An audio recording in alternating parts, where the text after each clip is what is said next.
बूढ़े माँ बाप की कहानी। माँ बाप बहुत ही बूढ़े हो गए थे जो चाहते थे कि उनका बड़ा बेटा जो दूर कहीं रहता था वो उसको सहारा दे, क्योंकि वह अब खुद पर निर्भर नहीं हो सकते थे। वो बहुत ही कमजोर हो गए थे और ज्यादातर माता पिता अपने बच्चों को तब तक कष्ट नहीं देते जब तक वो खुद अपनी देखभाल ना कर सके।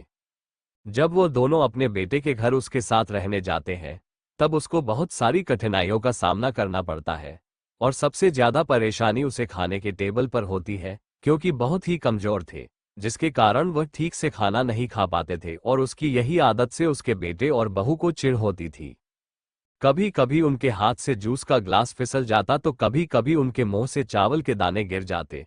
इसलिए बहू और बेटे ने कुछ दिन ये सब कुछ देखा। उसके बाद उन दोनों का खाना उसके रूम में एक लकड़ी के कटोरे में भेजना शुरू कर दिया। बूढ़े माँ बाप और लकड़ी का कटोरा।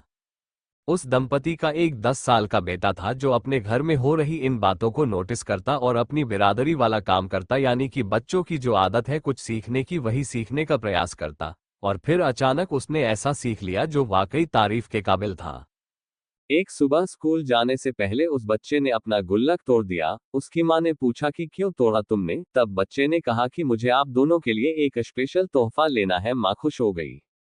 शाम को उस दंपति का बेटा वापस आया तो माँ ने देखा कि उनके लेफ्ट हाथ में वाकई अनमोल तोहफा था। उसका ये तोहफा देखकर पिता ने पूछा कि बेटा ये क्या लेकर आए हो? तब बेटे ने कहा कि जब आप दोनों भी बूढ़े हो जाएंगे तब मैं आपको इसी लकड़ी के कटोरे में खाना दूंगा।